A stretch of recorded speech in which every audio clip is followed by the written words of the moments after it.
Assalamualaikum warahmatullahi wabarakatuh. Apa kabar kalian semuanya? Alhamdulillah, pasti semuanya baik-baik semua ya. Nah, kita akan melanjutkan pembelajaran yang dari pertemuan sebelumnya. Sudah siap semuanya? Mari kita ikuti pembelajaran kali ini.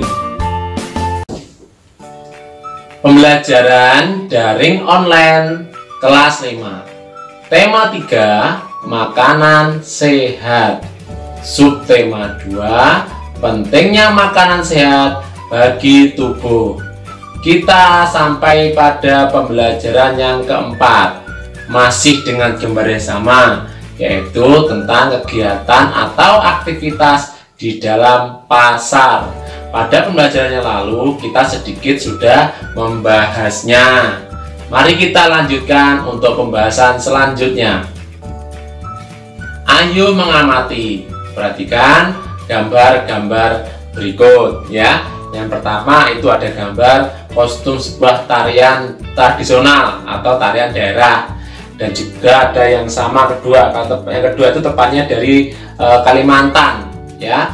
Dan gambar ketiga yaitu gambar peta atau kepulauan Indonesia ya. Di bawahnya lagi, nah itu ada gambar kostum tarian daerah dari Bali. Dan yang sebelah ini ya, ini adalah kostum adat tarian dari Papua. Apa yang kamu lihat dari beberapa gambar di atas? Apakah hubungan semua gambar tersebut dengan gambar Indonesia? Bisa nggak kamu menjelaskan? Kalau saya pribadi menyimpulkan adalah tentang keberagaman seni dan kostum daerah di Indonesia ya. Ayo membaca.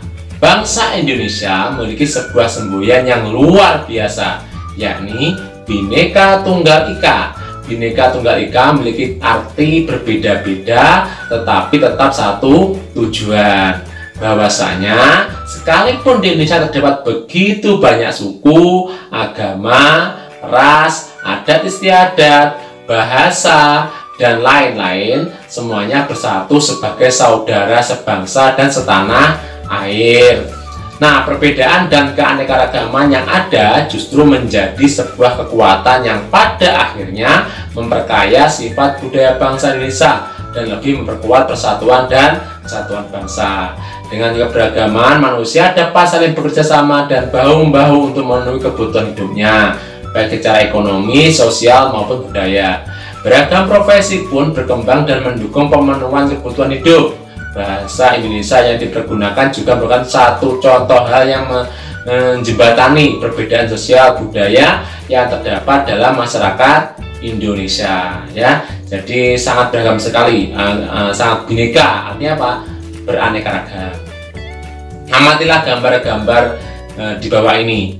Ada gambar yang satu dan juga gambar kedua. Gambarnya anak-anak semua. Nah, coba cermati dan amati baik-baik kedua gambar tersebut. Ya, kalian setelah mengamatinya, kegiatan apa yang sedang dilakukan oleh anak-anak dalam gambar tersebut? Kira apa? Ya, yang satunya ada si anak berseragam merah putih itu sedang bermain gamelan, yang satunya lagi belajar menari. Kedua gambar di atas bercerita tentang upaya manusia dalam sebuah pembangunan sosial budaya.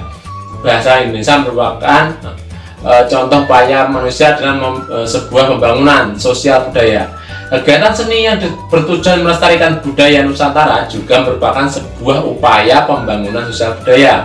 Contoh lain dari pembangunan sosial budaya adalah dengan semakin terbukanya kesempatan bagi kaum wanita untuk bersekolah dan menuntut ilmu setinggi mungkin. Masih banyak lagi contoh-contoh pembangunan sosial budaya yang terdapat di sekitar kita. Nah, kalian bisa mengamati di daerah sekitar kalian. Simaklah percakapan antara Beni dan Siti di bawah ini. Dayu, kalau kamu, apa contoh yang dapat kamu berikan tentang pembangunan sosial budaya, Ben? Beni menjawab, menurutku, acara kuliner Nusantara yang sudah diadakan di lingkungan sekitar kita merupakan contoh pembangunan sosial budaya. Dengan begini kita dapat melestarikan makanan khas daerah. Kita juga turut memperkenalkan kepada orang-orang lain yang berbeda kebudayaan dengan kita untuk turut mencicipi dan bersama-sama menikmati makanan khas daerah tersebut. Kemudian Siti, betul sekali Ben, kamu tahu tidak, acara kuliner Nusantara yang diadakan minggu lalu itu sukses besar loh. Semuanya berkat iklan-iklan di media cetak dan elektronik yang beredar sejak sebulan sebelumnya. Pesona Pangan Nusantara ke-10 Jogja Expo Center JC ya, 27 November sampai 1 Desember 2015, contoh saja ya. Iklan memang harus dibuat semenarik mungkin agar dapat menarik perhatian mereka yang melihatnya. Oleh karena itu, penting untuk selalu berhati-hati dalam penyampaiannya agar dapat sesuai dengan sasaran. Jika memang demikian, bagaimana kalau kita membuat larutan minuman sehat sendiri? Nah, kemudian Dayu menjawab, betul sekali Siti, sekarang ada yang dikenal dengan infused water atau minuman berenergi. Infused water atau spa water atau dalam bahasa Indonesia disebut dengan air infus sedang menjadi tren kesehatan yang baru di luar negeri. Kini air infus juga merebak sampai di Indonesia. Kalian bisa juga nanti membuatnya sendiri. Akan saya contohkan ya nanti cara pembuatan dan bahan-bahannya. Air infus ini adalah air bening yang telah diberi tambahan potongan buah atau herbal, ramuan ya herbal itu ya, sehingga memberikan sensasi rasa air tertentu. Air infus bermanfaat bagi kesehatan. Secara teknis, air infus ini dibuat dengan memasukkan irisan buah-buahan ke dalam air putih, kemudian didiamkan beberapa jam sampai sari buahnya keluar dan air akan berubah warna dan rasa. Tapi kadang tidak berubah warna, hanya rasanya saja. Namun jangan hanya ikut-ikutan mengonsumsinya saja. Kenali dahulu manfaat dari bahan-bahan yang dimasukkan ke dalam air dalam botol tersebut. Dengan mengenali manfaat dan bahan-bahan yang digunakan, kita dapat meroleh lebih banyak manfaat yang sesuai dengan kebutuhan tubuh kita. Minuman kesehatan. Nah, ini contohnya infus water tadi ya. Bahan-bahannya kalian bisa menyiapkan 1,5 sendok makan irisan jeruk nipis, dan lagi setengah jeruk lemon sudah diperas, dan tambahkan juga setengah timun yang sudah diiris tipis-tipis ya, 4 lembar daun mint kalau ada, kalau nggak ada juga nggak apa-apa, dan siapkan juga setengah liter air putih. Itu setengah liter kurang lebih ya, gelas besar yang ada gagangnya itu penuh, itu kurang lebih ya setengah liter ya. Itu kalau bisa hangat, harusnya hangat ya. Itu untuk bahannya. Kemudian cara membuatnya, jeruk nipis diperas dan disisihkan sebanyak 1,5 sendok makan. Jeruk lemon dibelah 2 dan diperas. Masukkan semua bahan ke dalam botol kaca berukuran 1 liter. Tutup rapat dan diamkan dalam lemari pendingin semalaman.